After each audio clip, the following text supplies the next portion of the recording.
জি, ফিতরা কি দিয়ে আদায় করব?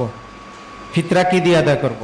আবু সাঈদ খুদরি রাদিয়াল্লাহু তাআলা আনহুর হাদিস, যেটি বুখারীতে, সহিহ বুখারীর মধ্যে এসেছে, তিনি বলছেন যে আমরা রাসূলুল্লাহ সাল্লাল্লাহু আলাইহি ওয়াসাল্লামের যুগে ফিতরা দিতাম সাআ মিন তাআম, 100 পরিমাণ খাদ্য, ওয়া সাআ মিন শাঈর, ওয়া সাআ মিন তামর, ওয়া সাআ মিন আকিদ, ওয়া সাআ মিন জাবিব।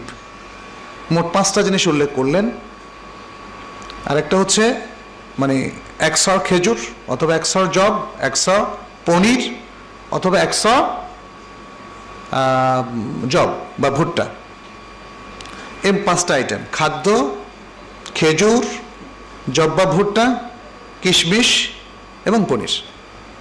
আসলে সব আইটেমই কিন্তু খাদ্যের আইটেম। এখানে খাদ্য বলে বাকি যে ব্যাখ্যাটা করা হয়েছে, এটা খাদ্যটাকেই ক্লিয়ার করা হয়েছে। ওই সমাজে এই 4টা খাদ্যই প্রধান ছিল, খেজুর, কিশমিশ, পনির এবং জব বা ভুট্টা। তাহলে আজকে মানে আমরা এটার থেকে কনক্লুড করতে পারি যে আমরা খাদ্য হিসেবে দিব, যেহেতু আব্দুল্লাহ ইবনে আব্বাস রাদিয়াল্লাহু তাআলার হাদিস যেটা সুনানের গ্রন্থে এসেছে, এবং আব্দুল্লাহ ইবনে ওমর রাদিয়াল্লাহু তাআলার হাদিস যেখানে তিনি বলেছেন ফারাদা রাসূলুল্লাহ সাল্লাল্লাহু আলাইহি ওয়াসাল্লাম যাকাতাল ফিতরি সাআম মিন তামর ওয়া সাআম মিন শাঈর আলাল হুররি ওয়াল আবদি ইলা আখিরিল হাদিস। কার কার উপরে ফরজ সেটাও বলেছেন, বুখারী মুসলিমের হাদিস। সেখানেও 100 পরিমাণ খাদ্যের কথা বলা হয়েছে, তবে সেখানে উল্লেখ করে দেওয়া হয়েছে হয়তো সেটা খেজুর হবে, নয়তো শাঈর হবে। আবু সাঈদ রাদিয়াল্লাহু তাআলার হাদিসটা এখানে বেশি প্রতিধানযোগ্য, যেটা কনক্লুড করছে সব কিছুর, যে সেটা 100 পরিমাণ খাদ্য।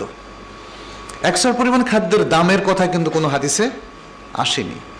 দামের কথা যে সমস্ত স্কলাররা বলছেন, এটা হচ্ছে তাদের রিসার্চ এবং ইজতিহাদ। তারা বলছেন খাদ্য দেওয়ার টাকা দেওয়া এক কথা, তারা হয়তো অর্থনৈতিক তাদের গবেষণায় দেখেছেন যে টাকা দিলে খাদ্য কেনা যায়, এই জন্য তারা বলেছেন। কিন্তু রাসূল সাল্লাল্লাহু আলাইহি ওয়াসাল্লামের রেকমেন্ডেশন হচ্ছে আসলে খাদ্য। এই জন্য আমরা বলবো যে খাদ্যই আপনারা দিবেন। এবং দেখেন, টাকা দিলে তো যে কোনো সময় দেওয়া যায়, আর খাদ্য বলা হয়েছে ঈদের সালাতের আগে দিয়ে দেওয়ার জন্য। কেন? এটা এনশিওর করার জন্য যে যাতে তাদের কাছে খাদ্য পৌঁছে ঈদের দিন তারা খাদ্য ছাড়া না থাকে। আব্দুল্লাহ ইবনে ওমর রাদিয়াল্লাহু তাআলার হাদিসের মধ্যে বলা হয়েছে সাহাবারা এই খাদ্য কখনো কখনো ঈদের 1 দিন আগে বা 2 দিন আগেও প্রদান করতেন, কিন্তু তার আগে না। আর আব্দুল্লাহ ইবনে আব্বাস রাদিয়াল্লাহু তাআলার হাদিসের মধ্যে স্পষ্ট বলে দেওয়া হয়েছে কেন এই যাকাতুল ফিতর তুহরাতান লিস-সাইমি মিনাল লাগবি ওয়ার রাফাত ওয়া তু'মাতান লিল মাসাকিন, যে যেন রোজাদার যে সমস্ত ভুল বিভ্রান্তি, অশ্লীল কথা কাজে লিপ্ত হয়েছে, তা থেকে তার রোজাকে, তার পজিশনকে পবিত্র করা এবং মিসকিনদের খাদ্য সরবরাহ করা। তাহলে মিসকিনদের খাদ্য সরবরাহ করা এটা খুব গুরুত্বপূর্ণ। আপনি টাকা দিলে হয়তো সে টাকা জমাই রাখবে, ওই দিন সে খাদ্য কিনবে না, অথবা সে সিগারেটও পান করতে পারে, নাকি অন্য কাজেও ব্যয় করতে পারে। ফলে রাসূল সাল্লাল্লাহু আলাইহি ওয়াসাল্লামের এই বিষয়টাকে আমাদের গুরুত্ব দেওয়া উচিত। আর আমরা আরেকটা কাজ করতে পারি, আমরা কাউকে প্রতিনিধি করে 300 পরিমাণ খাদ্য দেওয়ার জন্য আমরা টাকা একসাথ করতে পারি। পরে তিনি প্রতিনিধি হিসাবে ঠিক যে হাদিসে নির্ধারিত সময়ের মধ্যে ঈদের সালাতের আগে সত্যিকার যারা নিডি, যাদের কোনো খাদ্য নেই, এই ধরনের লোকদেরকে প্রাধান্য দিয়ে তাদের কাছে যাকাতুল ফিতর পৌঁছে দেওয়া যায়।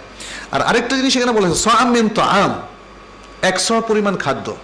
100 পরিমাণ খাদ্য হতে পারে, একটাই হতে হবে, যেমন খেজুর দিলে পুরো খেজুরই দিতে হবে এমন না, আপনি মিক্স করে দিতে পারেন।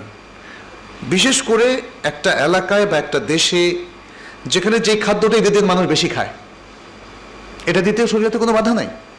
আপনি চাল দেবেন, একটু ডাল দেবেন যাতে খিচুড়ি করে খেতে পারে সেদিন, আর একটু সেমাই দেবেন, একটু চিনি দেবেন, কোনো অসুবিধা নাই। সব মিলিয়ে 100 হলে আপনার হয়ে যাবে। 100 পরিমাণ এটা কি, যেহেতু অন্য প্রশ্ন এগুলো আসলে আর সেম রিপিট করবো না আমরা, এই জন্য আমি বলে দিচ্ছি। 100 পরিমাণ এখানে সৌদি আরবের স্কলারদের মধ্যে 3টা মত হয়ে গেছে। একটা হচ্ছে 2 কেজি 40 গ্রাম, 2 কেজি 400 গ্রাম বা 2.5 কেজি, আর আরেকটা হচ্ছে প্রায় 3 কেজি। প্রায় 3 কেজিটা হচ্ছে সৌদি আরবের উচ্চ উলামা এবং স্থায়ী ফতোয়া কমিটির ফাতাওয়া।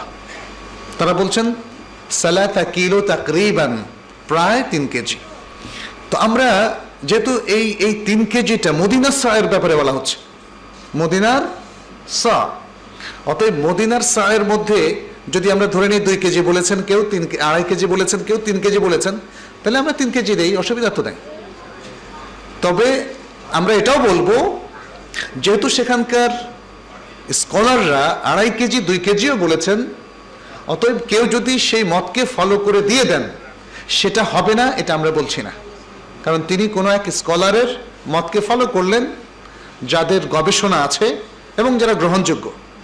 কিন্তু অধিক সতর্কতা হচ্ছে আমাদের জন্যে পুরো 3 কেজি পার হেড দিয়ে দেওয়া, এবং সেটা ঈদের সালাতের আগে অথবা তার 1 দিন বা 2 দিন আগে প্রদান করা। আল্লাহ তাআলা আলাম। সম্পূরক প্রশ্ন হচ্ছে, ফিতরার জন্য কি কোনো নেশাব আছে? আচ্ছা, ফিতরা কার উপর ফরজ, এই প্রশ্নটা মূলত সেটাই। যেহেতু ফরজা রাসূলুল্লাহ সাল্লাল্লাহু আলাইহি ওয়াসাল্লাম বলেছেন, ইবনে ওমর রাদিয়াল্লাহু তাআলা আনহুমা, রাসূল সাল্লাল্লাহু আলাইহি ওয়াসাল্লাম ফরজ করেছেন। রাসূল সাল্লাল্লাহু আলাইহি ওয়াসাল্লাম ফরজ করেছেন আসলে সচ্ছল ব্যক্তির উপরে। সচ্ছল ব্যক্তি যে ফিতরা দিতে পারে, সম্পদশালীর উপর না, গানি এটা বলেননি। অতএব গানি যদি বলতেন তাহলে হয়তো নেসাবের কথা আসতো।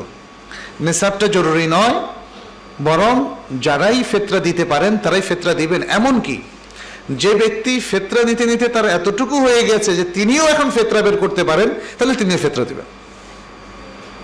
ব্যাস, এটাই হচ্ছে হাদিস থেকে আমরা যেটা বুঝি। জি। জাকাত শুধু টাকা দিয়ে দিতে হবে না অন্য কিছু দিয়ে দেওয়া চলবে? জাকাত, হ্যাঁ, জাকাত, সম্পদের জাকাতটা যেটা ফসল নয় তার জাকাতটা টাকা দিয়ে দেয়া যাবে। তবে পশুর জাকাত, যাদের ফার্ম আছে, সেক্ষেত্রে আমরা দেখি যে রাসূল সাল্লাল্লাহু আলাইহি সাল্লাম রেকমেন্ড করেছেন, যেমন উট থেকে উট বের করা, কিংবা প্রাথমিকভাবে হয়তো অন্য শ্রেণী বের করার পারমিশন আছে, কিন্তু গরু থেকে গরু বের করা, ছাগল থেকে ছাগল বের করা, তো সেক্ষেত্রে সেটা করাটাই আমাদের জন্য বিধেয়। কারণ বয়স অনুযায়ী এবং সংখ্যা অনুযায়ী যে জিনিসটা, যে প্রাণীটা বের করার কথা বলা হয়েছে, পরবর্তীতে জাকাত আদায় করার পরে যিনি আদায়, যদি রাষ্ট্রপক্ষ হয় আদায় করেন, তারা সেটা বিক্রি করেন বা যাই করেন সেটা করবেন। আর যার কাছে এটাকে পৌঁছে দেওয়া হলো তিনিও সেটা পরবর্তী বিক্রি করতে পারবেন। এজন্য কিছু কিছু আইটেম আছে, সে আইটেম থেকে টাকা বের না করে ওই আইটেম বের করা, যেমন পশুর ক্ষেত্রে। আর আরেকটা হচ্ছে ওসরের ক্ষেত্রে। ওসরের ক্ষেত্রে যদি সেচ কার্য সম্পাদন করা হয় তাহলে 5 ভাগের 1 ভাগ, 5 ভাগের মানে 5%, সরি 5 ভাগের 1 ভাগ নয়, মানে এটা হলো নেসফুল ওসর, 20 ভাগের 1 ভাগ, 5%।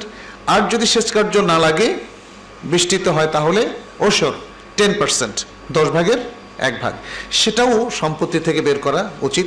তবে সব ফসলের উপরে ওসর নাই, এটাও আমাদের জানতে হবে। সেটা যে যেমন পচনশীল যেগুলো, শাক যেটা 2 দিনে নষ্ট হয়ে যায়, এটার উপরে ওসর নাই। এটা যদি প্রচুর পরিমাণে হয় তাহলে তো মানুষ বিক্রি করে, তাহলে এটার উপর জাকাত আসবে বিক্রিত মাল হিসাবে।